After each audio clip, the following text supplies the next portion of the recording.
उत्तर प्रदेश के अंदर कभी कभी मुझसे बहुत मतलब भी कहते हैं कि भाई राजनीति में क्या करें, हमारी तो वोट ही नहीं है। भैया आपस में अनिल जी देखो, ये बात आपकी बात महत्वपूर्ण है जो आप कर रहे हो, मैं जो कर रहा हूँ वो महत्वपूर्ण है। यही तो दिक्कत है, हम इसकी महत्ता को समझने के लिए तैयार नहीं, इसकी गंभीरता को समझने के लिए तैयार नहीं है। ये आने वाली पीढ़ी आपको माफ नहीं करेगी, मैं गारंटी ले रहा हूं इस बात को। ये ना आपका जैन धर्म रहेगा ना जैन समाज रहेगा। आज स्थिति ये बन गई, हम किसी के जो अगर हम इतने कायर बन गए कि हम अपने मंदिर की भी रक्षा नहीं कर सकते तो क्या आपसे कोई मानेगा?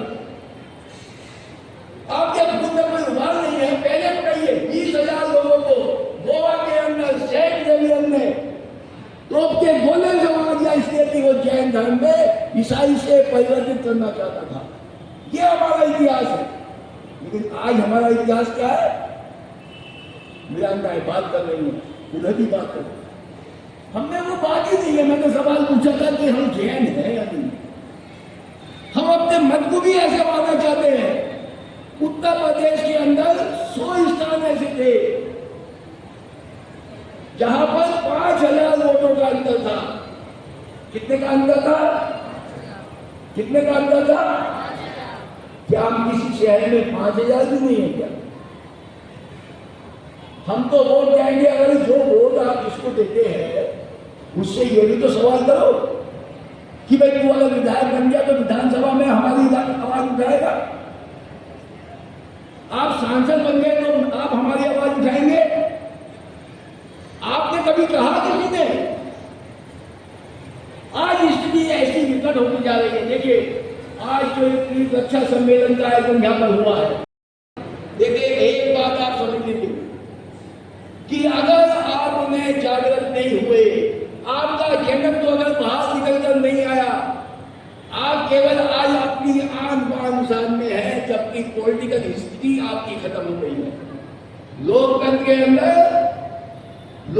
के अंदर केवल आवाज जो सुनी जाती है, किसकी सुनी जाती है? जिसकी आवाज में दम होता है।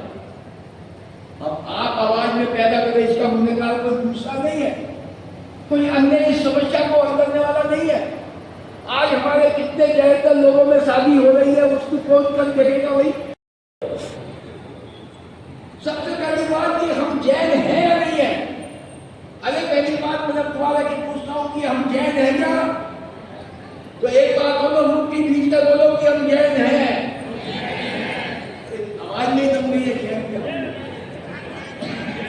मुझसे ज्यादा तो आवाज आया आपकी, हम जैन हैं, हम जैन हैं, हम एक हैं, हम एक हैं, हम जैनत की रक्षा करेंगे, हम जैनत की रक्षा करेंगे। बहुत बहुत धन्यवाद। जय वीर, जय श्री।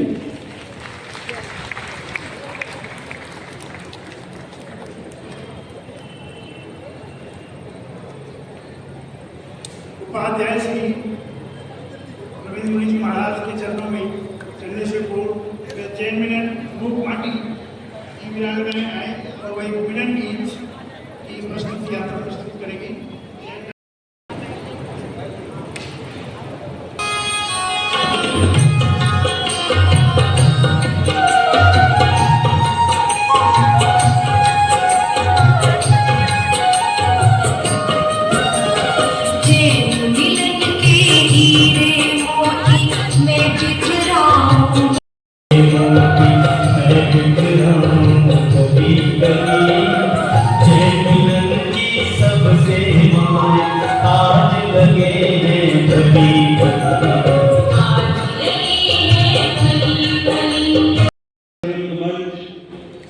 भारतीय जैन मिलन इसकी राष्ट्रीय कार्यकारिणी की आज बैठक, विचार चिंतन, ये सब भी संपन्न हुआ और 3 बजे से आप लोगों ने आज तीर्थ रक्षा सम्मेलन का भव्य आयोजन किया है। इस सम्मेलन का आयोजन आज समय की आवश्यकता है और इस बात को भारतीय जैन मिलन नहीं उठाएगा तो कौन सी संस्था उठाएगी? भारतीय जैन मिलन समय और काल के मुताबिक समय समय पर धार्मिक और सामाजिक चिंतन करके कुछ न कुछ अच्छे कार्यक्रमों की प्रस्तुति समय समय पर देता रहता है। मेरी तो एक कामना है कि भारतीय जैन मिलन पूरे भारतवर्ष में फैले, इसकी शाखाओं का प्रचार प्रसार हर प्रांतों में हो। कड़ी से कड़ी जोड़ने का माध्यम जैन मिलन के माध्यम से बनता है। तो भारतीय जैन मिलन के अधिकारीगण यहाँ हैं, अनेकों क्षेत्रों के प्रतिनिधि यहाँ पर हैं। इस संस्था का अभी और प्रांतों में विस्तार हो, ऐसी मैं मंगल कामना करता हूँ। मुझे वो समय याद है, सन 2000 का नई शती का प्रारंभ होने जा रहा था और क्रांतिकारी संत श्री तरुण सागर जी महाराज का चातुर्मास भोलानाथ नगर में था और मेरा भी पास में ही कृष्णा नगर में चातुर्मास था। उन्होंने निवेदन भेजा मिलने के लिए, मैं मिलने के लिए गया। उन्होंने कहा कि एक बहुत ही बृहद स्तर पर अहिंसा महाकुंभ का आयोजन करना है। भारतवर्ष से जो नीट का अहिंसा का काम अकेले आपका नहीं, हम सबका काम है और इसमें सहयोग देने लेने वाली कोई विशेष बात नहीं है और जितना भी संभव होगा मैं इसमें पूरा योगदान दूंगा। बढ़ चढ़ करके मैंने भी इसमें अपनी सहभागिता संपन्न हुआ। उस कार्यक्रम में मुझे बोलने का अवसर मिला और दोनों महान आचार्यों को बोलना ही बोलना था। दृष्टिकोण रखकर लगातार समाज के तीर्थ रक्षा का एक पवित्र उद्देश्य आप लोग लेकर के चल रहे हैं। इसके लिए हमारे को कुछ प्रयत्न निश्चित तौर पर करने होंगे। चिंतनशील श्रावक श्राविकाएं बहुत तरह से काम करते हैं, चिंतन रखते हैं, कोशिश करते हैं, फिर भी कहीं ना कहीं कुछ कमियां रह जाती हैं। जब जब प्राचीन तीर्थों की बात सामने आती है, कोई नया तीर्थ सामने आता है, तो ये बड़ा विडंबना है कि मैंने 3-4 साल दक्षिण भारत में विचरण किया और दक्षिण भारत में विचरण करके मैंने अनेक स्थानों पर देखा है, महसूस किया, सुना है, पढ़ा है कि हजारों की तादाद में जैन मंदिर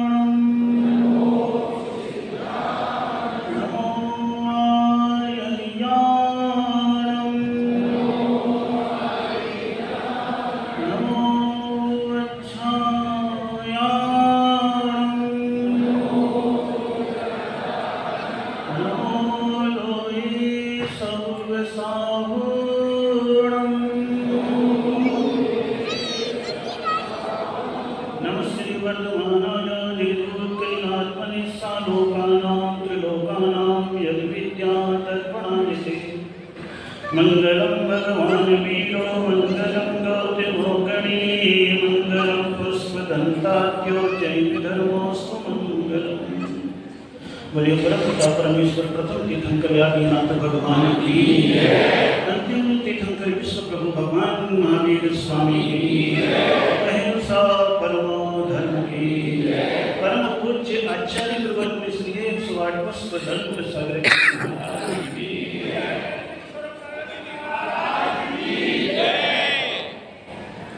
धर्मेश्वर जैन तीर्थ रक्षा सम्मेलन के माध्यम से भारतीय जैन मिलन आज यहाँ पर एकत्रित होकर के आए हैं और कभी कभी आपको देखता हूँ तो ऐसा महसूस होता है कि तीर्थों के प्रति हमारी भावनाएं तो बहुत अच्छी है,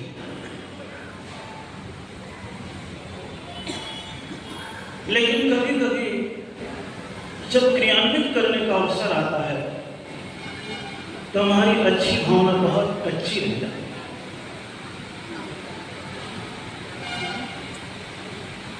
इसीलिए ऐसा लगता है समाज संगठित तो नजर आती है, पर समर्पित नजर नहीं आती।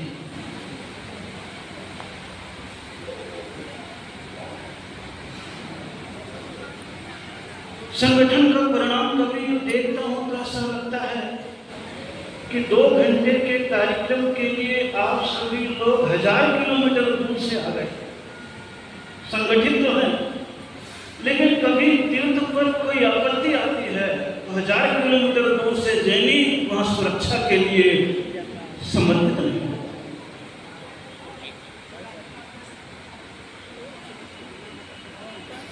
लेकिन एक बार हमें सोचना पड़ेगा, तीर्थ हमारी संस्कृति के प्राण है। तीर्थ हमारा अस्तित्व है।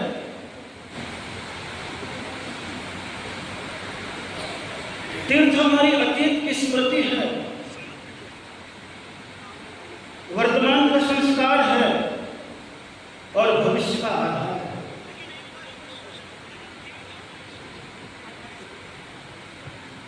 संसार के किसी भी समाज में आप जाएंगे तो आपको सारी समाजें तीर्थ तो मिल जाएंगे, लेकिन जैन समाज ऐसी समाज है कि जैन समाज को तीर्थंकर भी मिले हैं और तीर्थ भी मिला है।